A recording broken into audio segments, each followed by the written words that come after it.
Entrevista Venevisión, líder en opinión, por tu canal independiente, Venevisión. Muchísimas gracias por acompañarnos, como siempre, en Entrevista Venevisión. Iniciamos este ciclo de entrevistas y el segmento de opinión de nuestro noticiero el 20 de enero de 2020 y tenemos un invitado especial para hacerlo. Él es Luis Vicente León, presidente de Data Análisis, profesor de la Universidad Católica Andrés Bello y en el IESA, también articulista. Gracias por acompañarnos en Entrevista Encantado Venevisión. siempre. Es muy interesante comenzar a analizar lo que ha sucedido en estos 20 días de lo que va de año. Ha habido mucha información y distintos temas que se vuelven complejos, como por ejemplo lo que sucedió en la Asamblea Nacional y qué interpretación tiene eso para la política venidera de este año cuando se estima es un año electoral y se pudieran anticipar las elecciones parlamentarias. Bueno, mira, yo creo que tenemos un conflicto de poderes que ya tiene un año y pico, tiene mucho tiempo, pero que se intensifica recientemente en el año 2019 entre el Ejecutivo y el Legislativo. Y ese conflicto de poderes que representa obviamente la oposición y el gobierno va, digamos, caminando en sus batallas, en esa guerra, va teniendo muchísimas batallas y una de las batallas importantes ocurrió primero el año pasado, al principio de año, con todo el proceso de la Asamblea, la oposición nombrando a su representante, la comunidad internacional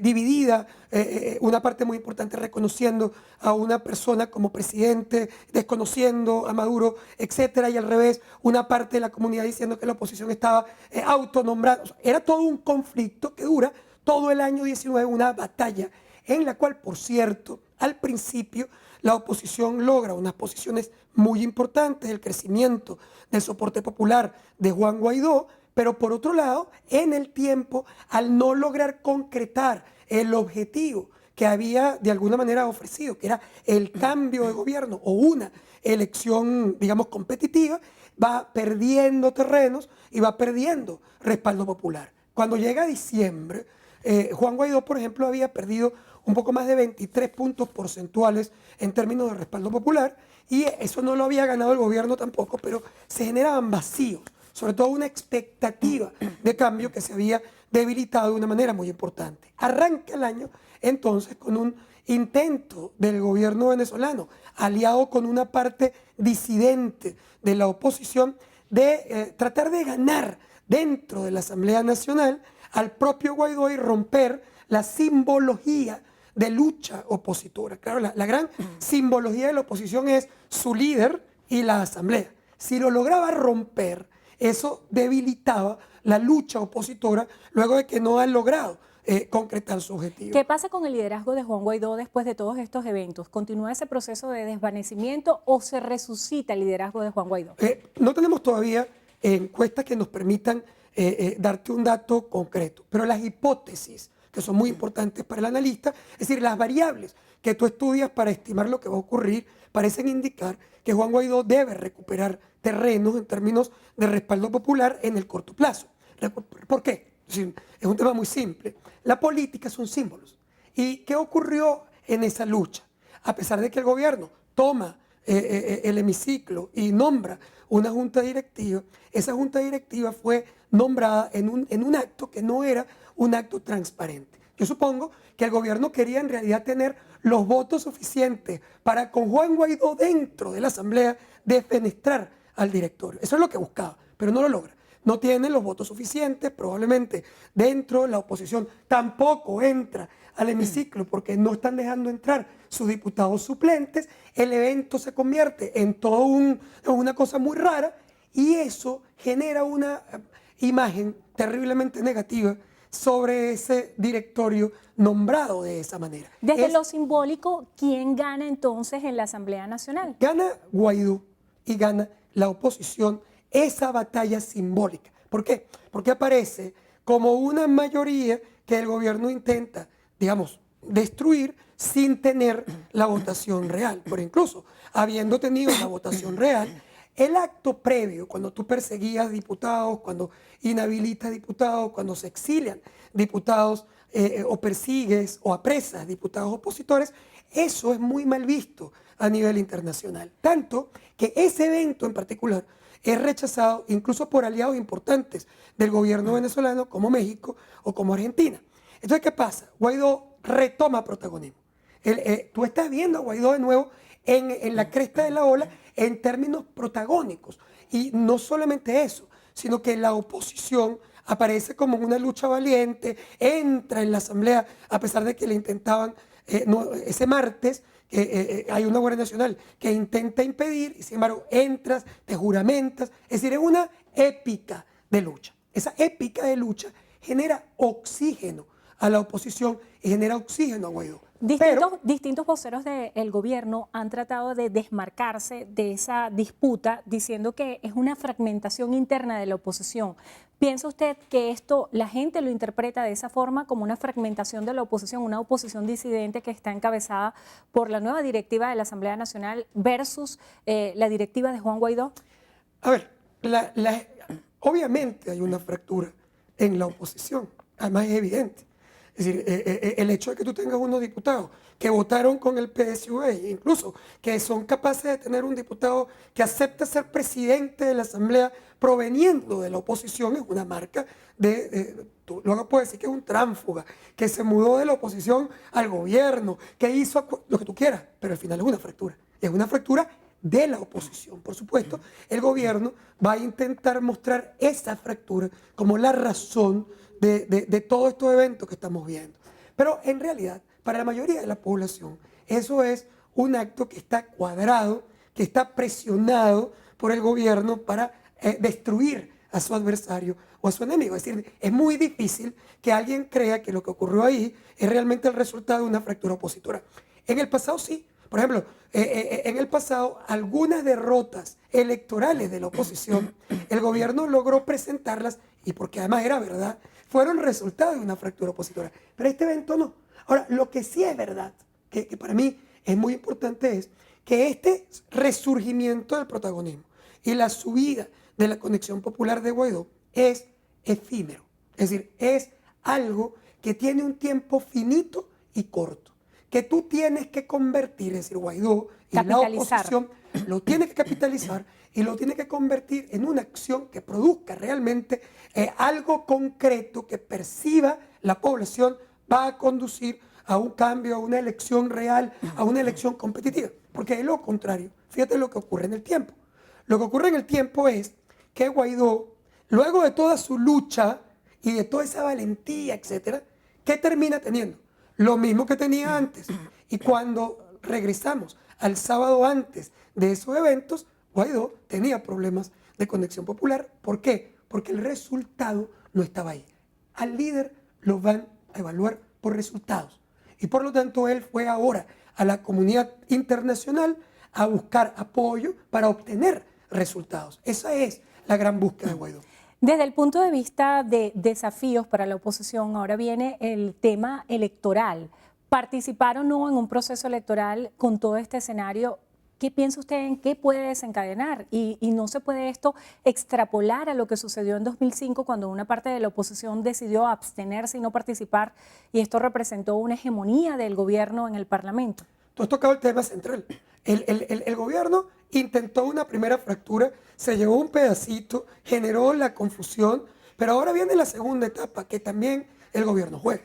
El gobierno viene ahora a tratar de fracturar a la oposición que quedó amalgamada alrededor de la lucha en contra de lo que Maduro hizo.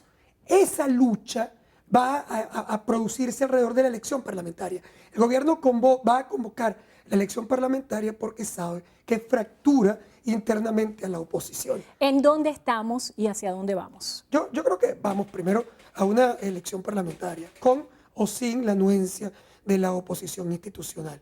Creo que la oposición sale al mercado internacional a buscar apoyo, o, número uno, para tratar de buscar condiciones que le permitan participar en esa elección parlamentaria y tener la fuerza para defender sus votos y convencer a la gente que vote, o, al revés, va para buscar ayuda internacional que amplifique el ataque internacional y el aislamiento contra el gobierno, o incluso que busque que le ayuden de una manera mucho más rotunda en contra de Maduro. ¿Esos son los objetivos, según usted piensa, está establecida este nuevo periplo internacional de Juan Guaidó? Creo que esas son las búsquedas. Tengo muchas interrogantes sobre qué puede conseguir. Si aceleran las sanciones, ¿realmente va a tener resultados distintos? No lo creo.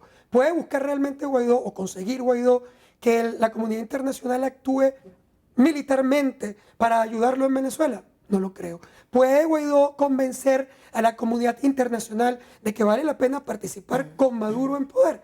Ese sería las grandes interrogantes que tenemos y donde él tiene que jugar un papel muy importante. ¿Cuáles serían los escenarios en el caso de que la oposición decida no participar en el escenario de hoy? Mira, yo ni siquiera puedo recomendar a la oposición, primero no es mi rol, pero si lo fuera, no le puedo recomendar participar o no participar. Yo tengo mi posición y la he manifestado 1000 veces y creo que siempre el proceso electoral le da muchas más oportunidades de lucha, incluso cuando no son elecciones competitivas, te da muchas más oportunidades de lucha, como pasó con Fujimori en Perú, como pasó con Evo Morales en Bolivia, controlando las instituciones e intentando hacer fraude, no pudieron controlar a las grandes mayorías. Pero en este momento, ni siquiera eso es lo relevante. La oposición tiene el reto de participar unida, no importa cuál sea su decisión, ir o no ir, la decisión relevante es ir unida, porque si la oposición se fractura y una parte participa y la otra parte se abstiene, no va a ganar ni las elecciones ni el mensaje de abstención. Sería su peor escenario. El reto de Guaidó es mantener a la oposición institucional unida, mientras el reto de Maduro es fracturarla para evitar que un país que mayoritariamente quiere cambio no se pueda expresar. Lo económico para el 2020, León, estamos viendo que hay una dolarización de facto, vemos también en paralelo las burbujas de las economías de bodegones. ¿Cuál es la lectura que le da en lo cotidiano? ¿Qué va a pasar en lo económico en el 2020? Mira, la economía ha tenido un pedazo que busca su ruta sola, evadiendo al mismo gobierno y aprovechando que la crisis y la sanción, el aislamiento, hizo que el gobierno perdiera su capacidad de control sobre la economía. El gobierno venezolano ya no puede controlar al sector privado como lo controlaba en el pasado. No tiene dólares para entregarle, por lo tanto no le puede decir, no te entrego dólares si no haces X, Y o Z, porque él no tiene dólares. Tampoco puede competir con él importando, porque no tiene bancos corresponsales, está sancionado.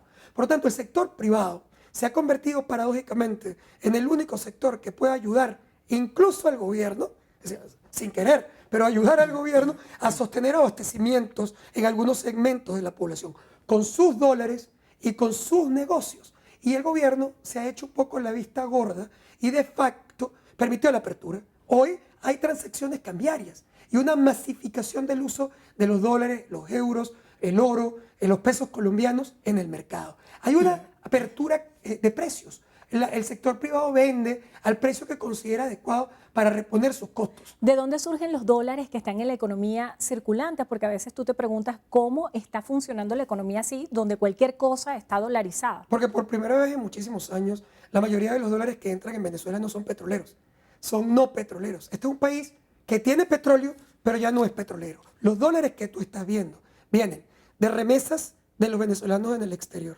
de repatriación de los ahorros de los venezolanos que viven aquí, pero que tienen sus ahorros desde los años 80 en el exterior y que los están trayendo para sobrevivir.